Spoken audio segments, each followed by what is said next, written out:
Deve cadere un meteorite per far uscire il Napoli dai primi 4 posti. Poi, se il Napoli esce, vediamo quale meteorite è caduto. ADL.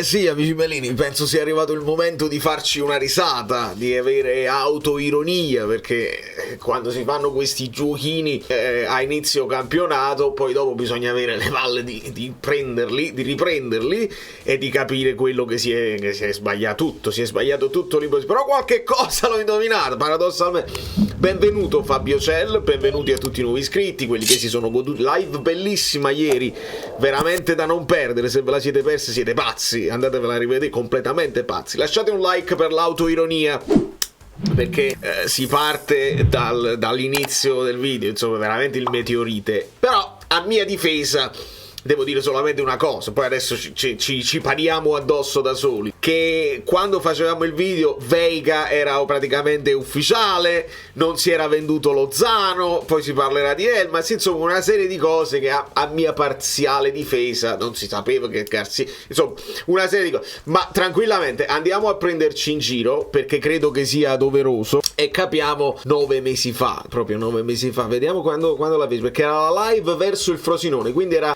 una poco prima della giornata. Insomma, ascoltiamo come partono. Non ci discostiamo tanto, però dobbiamo considerare anche da quale stagione arriviamo, perché i presupposti della stagione che arriva si parte un pochino da quelli che erano il finale della stagione. In teoria. È difficile fare un abbassamento di 40 punti, quanti punti puoi guadagnare in una stagione. Guadagnare, siamo ancora d'accordo, quanti punti puoi guadagnare, ma 40 punti di abbassamento, noi, proprio il Napoli è capace, veramente è stato capace di andare oltre quelle che sono le logiche delle cose, ma va bene, andiamo avanti. Quanto mercato può far cambiare il volto di una squadra a tal punto che aggiunge 20 punti in più rispetto a tranquillamente. Ci saranno delle oscillazioni naturali, però nell'ambito dei 10, dei 15 è difficile ipotizzare più di quello, perché vuol dire proprio che succede il catastrofone. Ed è successo il catastrofone. Quindi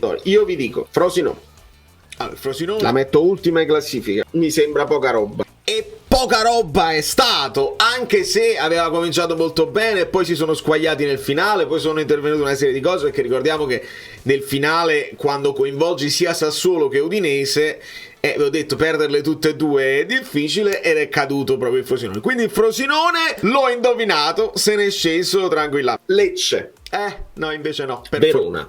È Verona. Queste 3 squadre secondo me sono quelle che rischiano di più. Retrocessioni, Frosinone, Lecce e Verona. Mi dispiace assai per il Lecce. Però Salernitana che si salva per il rotto della cuffia insieme al Cagliari e al Genoa. Fatemela scrivere questa cosa. Sì, mentre tu la scrivi, la Salernitana non si è salvata per il rotto della cuffia, anzi è stata proprio disastrosissima, quindi là non l'abbiamo presa. Non abbiamo preso il Verona, che però un pochino ha rischiato, poi anche devastando tutta la squadra nel mercato di gennaio.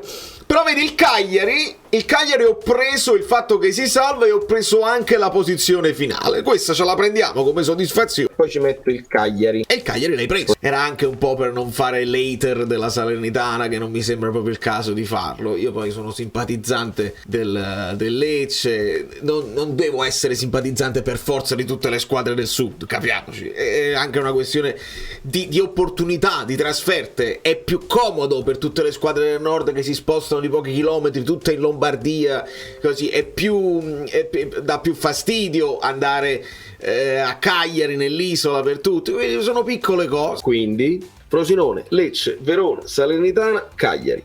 Dopodiché, dopo il Cagliari, il Genoa, non proprio, e poi l'Empoli. Insomma, squadre che insomma se la devono svangare, do per spacciate, perché ci dobbiamo divertire, non so niente, non vengo dal futuro come altri, non lo so, me la invento così. È una sensazione, deve essere una sensazione, un'intuizione. Frosinone, Lecce, Verona, ciao. Pericolo per la Salernitana, Cagliari, Genoa ed Empoli. L'Empoli il pericolo l'ha vissuto, si sono salvati veramente per il rotto della cuffia, mentre il Genoa è andato tranquillo. Campionato un po' più tranquillo, lo potete immaginare, però lo mettiamo in un ordine ben preciso. L'Udinese, il Sassuolo, magari anche Sassuolo-Udinese, forse anche al contrario. Più al contrario. Il Monza ha fatto un buon, secondo me, un mercato intelligente, però. E poi il Bologna.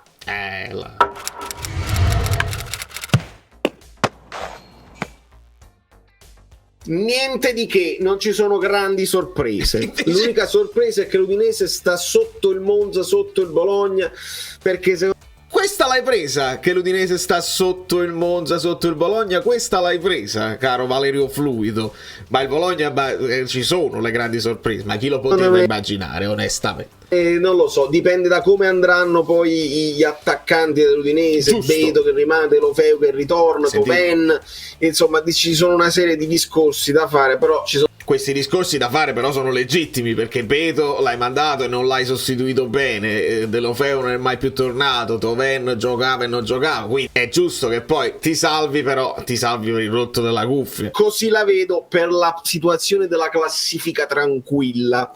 Dopodiché un po' più avanti di queste qua, una squadra che mi era piaciuta come si era mossa sul mercato, che secondo me tiene una bella squadra già di base, è il Torino. E il Torino onestamente l'ha indovinato proprio per bene, perché finisce proprio nella posizione che risulta proprio nono. Ragazzi, nella logica delle cose io ho messo il Bologna decimo e ci finisce il Napoli decimo. Già, se tu prendi il Bologna, lo metti al posto del Napoli e il Napoli lo metti al posto del Bologna, questo è successo in Serie A. Poi l'Inter è andato tutto bene, le altre più o meno, la Roma e la Lazio che si scavalcano, ma questo è successo. La Fiorentina, cominciano le sorelle. L'ultima sorella, la Fiorentina anche l'hai presa in pieno, che finisce davanti al Torino, proprio perfetto, bravissimo. Io ci metto l'Atalanta perché qua no. Perché cambia molto, perché De Ketelare è un meme, non lo so quanto giocherà De Ketelare sinceramente. Si sono mossi molto sul mercato, hanno delle scommesse da vincere, le hanno vinte. È tosta a 8 anni con Gasperini, secondo me è tosta. Avere una continuità di allenatore secondo me va bene, però dopo 8 anni è difficile, quindi li metto lì. Il ragionamento resta valido, però non è andata così, anzi questo è da sottolineare per il futuro. Atalanta che continua nelle coppe, non hanno sofferto il fatto di fare le coppe, sono andati fino in fondo. In campionato non hanno sofferto assolutamente, sono andati fino in fondo in Coppa Italia, fino in fondo vincendo l'Europa League e finiscono benissimo in campionato, superando anche la Roma, eccetera eccetera. Non restiamo convinti, perché vedete molti dei ragionamenti che facevo qua sono i ragionamenti del calcio che si fanno di solito, quello poi ha cambiato molto l'allenatore, non rimaniamo convinti delle verità del calcio, perché vengono costantemente smentiti. Dopo l'Atalanta, il dubbio più grave: Lazio o Milan? Chi arriva avanti tra Lazio e Milan? E qua, visto che è un dubbio, lo chiedo a voi nei commenti: chi arriva prima tra Lazio e Milan? Che è un dubbio che onestamente veniva dal fatto che la Lazio era finita seconda e che il Milan insomma aveva cambiato molto in classifica, però lo risolviamo. Lo faccio fare a voi, perché poi le altre già le ho decise. Ditemi voi, prima la Lazio o prima il Milan? Perché secondo me la Lazio ha fatto un mercato oculato per quanto riguarda la panchina, sono un po' più lunghi in panchina, però perdono Milinkovic-Savic, qualcosa la perdono, in difesa si affidano sul gioco di Sarri, però adesso hanno ancora la Champions. Non è facile, e vedete che quando noi facciamo i ragionamenti per il futuro non teniamo presente quelle che sono le altre dinamiche. Lazio va presa in considerazione tutta una serie di dinamiche di spogliatoi, di società, che non è proprio, io lo sapete, sono molto critico col Napoli per tutte le cose che si possono fare, non si fanno, ma Lazio idem con Lotito, assolutamente, e il modo in cui lascia Sarri, quindi vedete che si può immaginare in situazione di normalità una Lazio che fa il suo campionato, ma la situazione di normalità viene sempre inficiata da quelle che sono le dinamiche anche di spogliatoio spaccato, Sarri che se ne va, giocatori che non vogliono Sarri, che tradimenti, e questo lo dovevamo tenere presente, ma non si tiene presente. Ovviamente la Roma l'ho messa dopo l'Atalanta, Bravo, bravissimo, anche perché questa l'hai presa 1, 2, 3, 4, 5 e 6. Roma sesta, l'avevi messa bene e l'hai presa. E l'hai presa perfettamente perché la Roma finisce sesta. Bravo! Atalanta-Roma. La Roma non mi convince. Troppo, stanno puntando su giocatori vecchi, rotti. Non mi convince la Roma. Roma non mi convince, però poi la Roma molla Mourinho e prende De Rossi, si recuperano un pochino, ma alla fine finiscono uguali. Mi pare che sono 3 stagioni che la Roma fa lo stesso punteggio consecutivamente. La Roma non mi convince. Quindi voi dite il Milan davanti alla Lazio. La Lazio ha perso tanto, rendimento di punti di Sarri, quindi la maggior parte dice il Milan. Brava la community. La maggior parte dice il Milan, che secondo me è giusto. Quindi Atalanta, Roma, Lazio, Milan. Dopodiché si arriva a quelle 3. Quindi in questo momento il Milan entra come quarto nella Champions. Aggiungiamoci, mica si sapeva all'epoca che 5 posti erano buoni per la Champions, che questo sposta delle cose, sposta dei ragionamenti anche politici, sposta il fatto che alcune squadre sono abituate a lottare per quelle posizioni, quando invece tu non lotti per niente, cambia la situazione. E vedete come lo facciamo di nuovo pure quest'anno, appena facciamo prima un pochino di mercato, non chiedetemi la classifica adesso, non facciamo ridere i polli. De Ketelare rinasce a Bergamo, tiene pure i colori del Bruges, il Milan davanti alla Lazio, con la Champions non regge. Brava Valentina, punto e basta. Io vi lascio le chiavi alla community, facciamo la lotteria tra quelli che seguono sempre Valentini. Io vi lascio le chiavi e fate voi il racconto del calcio, che è meglio. Mi metto solo come moderatore, come conduttore, e vi faccio parlare a voi, a Mario, a Francesco, a tutti questi qua, ad Achille. Pure secondo me alla fine sì. La Lazio cambia meno, però perde tantissimo Milinkovic-Savic. Giusto. Il Milan perde tanto con Tonali, però Tonali non è paragonabile a Milinkovic-Savic. Abbiate pazienza, fatemelo. Sì, è un ottimo centrocampista, duttile, si è presentato anche bene, ma non ha lo spessore e non ti sposta i punti che ti spostava Milinkovic-Savic. Se andate a vedere le giocate pericolose di Milinkovic-Savic, quanto era il suo peso nel centrocampo, anche fisicamente. Quindi, però il Milan cambia molto di più. E cambia molto di più nell'11 titolare. Ecco perché è un po' un'incertezza. Però, come è valso per il Napoli cambia molto, perde molti dei suoi senatori, eccetera, eccetera. Si devono amalgamare. Può andare bene come può andare male.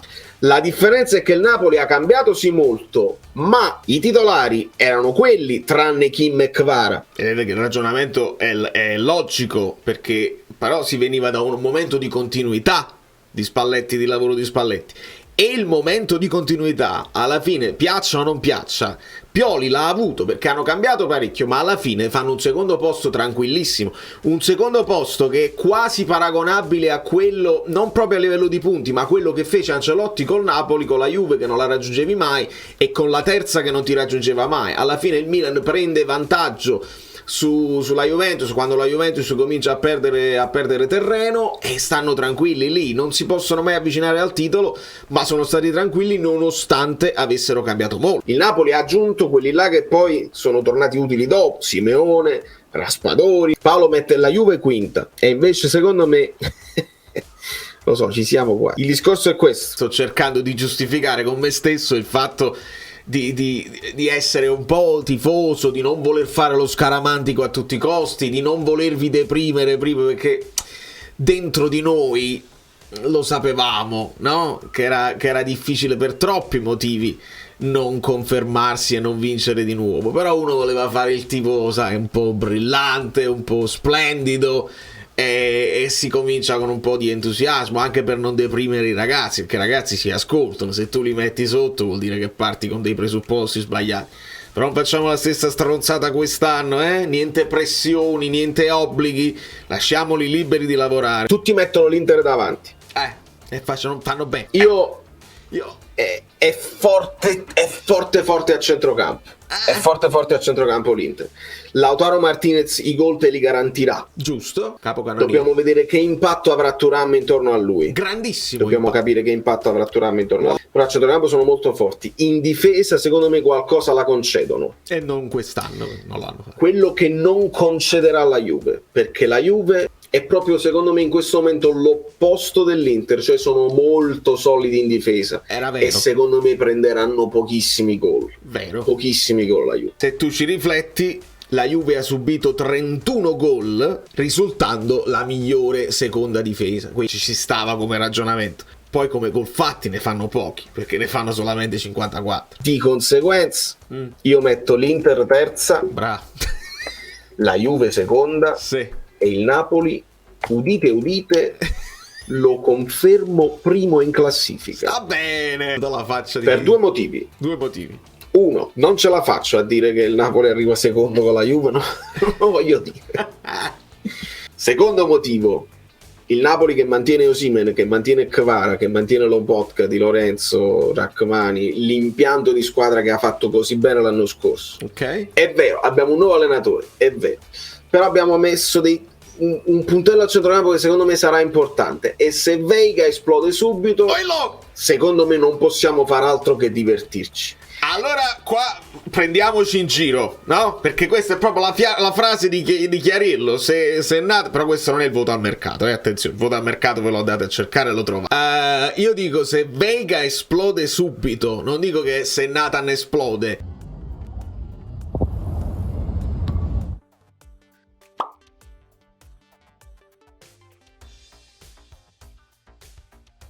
Perché qua stavo parlando che era arrivato Veiga, e penso che Veiga ha un peso specifico rispetto a Nathan. Quindi io qua sto valutando il Napoli con Veiga a centrocampo, e ci abbiamo ancora Lozano. Abbiamo il punto debole dell'ala destra? Benissimo, c'è un Raspadori in più, c'è un Elmas con un anno in più di esperienza. Vedete che io consideravo Elmas, e se poi il Napoli se lo vende a dicembre, allora le carte in tavola cambiano. Non ci possiamo nascondere quest'anno. Dobbiamo essere tra i favoriti. È meglio che ci abbiano a nascondere, onestamente. Arrivare punto a punto con la Juve, molto pericoloso. Molto pericoloso. Pagliaccio, il retropensiero. È vero, è la verità assoluta dei fatti. Però tutto questo, ovviamente, se si vendono Kostic all'improvviso, se fanno Lukaku, se se ne va Vlahovic, se Chiesa se arriva Berardi, tutto questo è variabile perché il mercato non è ancora chiuso, e quindi si parlava di Berardi alla Juve, si parlava di Lukaku, lo scambio con Vlahovic, non si può fasico. Noi la nostra, se la vogliamo fare come giochino per divertirci, ci divertiamo, però si dovrebbe fare dopo dell'inizio del campionato, visto che abbiamo questa cosa squallida che si comincia il campionato e il mercato è ancora aperto e non si possono fare delle previsioni. Il mercato non è ancora finito, e qui, ma anche a mercato finito mica vi posso dire quello che succederà. È un giochino. È un giochino, e nel giochino, visto che abbiamo tolto la scaramanzia da mezzo l'anno scorso, io dico che il Napoli non si può nascondere, e con Osimhen e Kvara già devi essere un passo avanti a tutti. Il Milan si è cambiato molto. Giroud ha 97 anni. Vero. Li fa tutti Chukwueze i gol, Pulisic, Leao, li farà Leao probabilmente. Difficile. Sì, sono tifoso, va chiaro, sono tifoso. Ma Antonio, nello specifico però, sono tifoso è vero, però guardatela la classifica degli ultimi 4 anni, perché sì, sono tifosissimo, ma guardiamola la classifica degli ultimi 4 anni. Guardiamo. Il Napoli sta sotto all'Inter di una ventina di punti, e sono i 20 punti che hai messo di distacco l'anno scorso. Quindi pensate che cataclisma si è riuscito a fare con la società, che ti toglie proprio il terreno da sotto i piedi. Noi dovevamo viaggiare a Bongola, è come una gondola in una giornata tranquilla, proprio con le vele spiegate, e invece siamo riusciti a distruggere l'indistruttibile, perché il Napoli, questa è la classifica perpetua, e attenzione, il tonfo che abbiamo fatto è gravissimo, quindi adesso bisogna veramente risalire la china. Attento Napoli, niente ottimismo, l'ottimismo ce lo siamo giocati l'anno scorso, adesso dobbiamo essere pessimisti e fare un grande mercato in attesa di Conte. Ci può stare come ragionamento, se è vero come è vero che le classifiche non si rivoluzionano da un anno all'altro. Il Napoli che aveva fatto quinto, terzo, primo, possiamo arrivare terzi, possiamo arrivare secondo, ma che sballo sarebbe se arrivassimo primi. Si entra proprio nella storia, mentre io vi faccio questa previsione, che è di speranza, che è di voglia di stupire, eccetera, eccetera. Io so benissimo che, tranne quelle là, nessuna si è ripetuta un anno dopo un altro. Qua parliamo di valutazioni delle rose sulla carta, quando ti va tutto bene, quando tutto funziona bene, gli infortuni, non ci sono infortuni. Poi ci sono altre dinamiche, Ecco, attenzione, ci sono altre dinamiche. Bravo. Quelli che dicono, ah, Spalletti, me lo vuoi far pagare? Allora te la faccio pagare. Giustamente, Polli si è resa conto che non siamo arrivati a 300 like, siamo stati più di 300 nella live per tutto il tempo. Che si fa? Che cosa si fa? Approfittate per lasciare il like adesso per l'autoironia. I like. Perché Kvara dovrebbe andare indietro e non dovrebbe andare a crescere, visto Ti fermo. Kvara alla fine non ha fatto i numeri in termini di gol e di assist dell'anno scorso, ma in un'annata disastrata, io insisto, ha fatto il suo dovere. Non lo so per quanto riguarda il fantacalcio, perché potresti pagarlo troppo per l'hype e non so quanto sarà titolare da subito. Calma. Credo che dobbiamo convincerci che il Napoli è forte. Arturo, secondo me sì. Io sono, quando mi dicevate sei tifoso e ci sta, sì. Però io in passato, quando ho fatto le prediction, ho messo anche il Napoli. Non ho detto tutti gli anni che il Napoli vinceva lo scudetto. Io l'anno scorso l'ho detto dopo la vittoria col Milan, ho detto il Napoli ha il dovere di provarci, e poi mano a mano con le altre vittorie, la vittoria con la Roma, la vittoria con l'Atalanta, ti sei reso conto e ho detto proprio giù la maschera, quest'anno è fatta, si può fare, e non mi sbilancio quasi mai. Veramente non mi sbilancio mai, perché si fanno brutte figure e poi è inutile, sono frasi che restano. Quest'anno io non vi dico che mi sbilancio, che lo stravinciamo come l'anno scorso, è difficile stravincerlo come abbiamo fatto l'anno scorso, però che ce la giochiamo con quelle tre, tra le prime tre posizioni. Io credo che deve cadere un meteorite per far uscire, ecco, diciamola così, questa poi diventa una clip, deve cadere un meteorite per far uscire il Napoli dai primi 4 posti, va bene? È plausibile? Fate la clip, poi se il Napoli esce, vediamo quale meteorite è caduto. Tranquillamente, con tutta la... non c'è problema, c'è problema. la coppia Zaiuste e Zambo ti piace in ottica fantacalcio? No, è un'ottica sbagliata, anche perché Anghissà ha giocato malissimo e Caiuste non si è imposto. Insomma, ci siamo divertiti. Vedete che certi ragionamenti avevano anche un senso logico. Hai beccato il Frosinone, hai beccato il Cagliari, hai beccato il Torino, Fiorentina e la Roma perfettamente nelle loro posizioni, hai toppato Napoli e Bologna. Fondamentalmente è questa l'anomalia vera e propria del campionato, cioè il Bologna doveva stare lì e il Napoli doveva stare lì, e a bocce ferme, insomma, con ADL che voleva Thiago Motta, aveva un certo senso, però l'hai trattato come l'hai trattato, hai detto ma quando mai, ma io sono io il vostro Meluso e tutte queste cose qua, ed è lì che nasce quello scompenso. Dopodiché la Slavina non la ferma e può sempre andare peggio, ricordiamo questa cosa qua, può sempre andare peggio. In attesa di Conte, io controllo il cellulare, considerando niente ancora, l'unica novità che mi devasta Acerbi alla pubalgia e quindi probabilmente deve saltare l'europeo. Sono devastato, sono onestamente rammaricato, che peccato veramente, che ingiustizia, capace pure che posso tifare per l'Italia a questo punto. No, perché di base tu lo volevi convocare, quindi sempre no. In attesa di Conte, vi ho detto, ci sono 2 o 3 ipotesi e le ho messe su X, vedete, ho fatto il sondaggio. Stavano aspettando, perché ancora non ci sta come annuncio, stanno aspettando il fuso orario dei tifosi all'estero, che magari io mi sveglio e se l'annuncio è già fatto mi trovo in difficoltà, quindi il Napoli sta aspettando che io mi sveglio e l'annuncio lo fa, invece non è roba di oggi. Prima opportunità, ha già firmato e ADL sta parian, si sta divertendo a leggere tutte le cose, i dettagli, la clausola plausibile, cioè, quella prima. Seconda possibilità, mancano piccoli dettagli, cioè il contratto è lungo, ti sei mosso tardi, non si è capito se ti sei mosso prima, Gasperi, insomma, cioè, il contratto è lungo, servono tanti controlli e controcontrolli. Mancano grandi dettagli, cioè cose che ti possono portare anche alla trattativa a saltare, ci credono in pochi, solo il 3%, oppure oppure il colpo di scena, vince su 99 voti per ora, colpo di scena Montella, nel senso che ADL dice ma quando vai, ma quale Conte, questo è il prossimo allenatore, vince, benvenuto Vincenzo Montella, uomo napoletano che c'ha il sangue del sud, ma pure Conte c'ha il sangue del sud, non pensate che sia juventino, non ha importanza. Quindi il ragionamento è: passarono 6 giorni dalla fine, dal saluto a Gattuso all'arrivo di Spalletti, che era già fatto. Sono passati, era il 26, quindi sono passati 4 giorni dall'ultima partita con il Lecce. Il saluto a Calzone, nemmeno ciao gli abbiamo detto a Calzone, non mi sembra il caso per uno che è venuto a prendersi fischi e pernacchi per te. Almeno un ciao, grazie per tutto quello che hai fatto, andava fatto, ma come vedete su certe cose il Napoli continua a non essere attento, ce ne frega assai.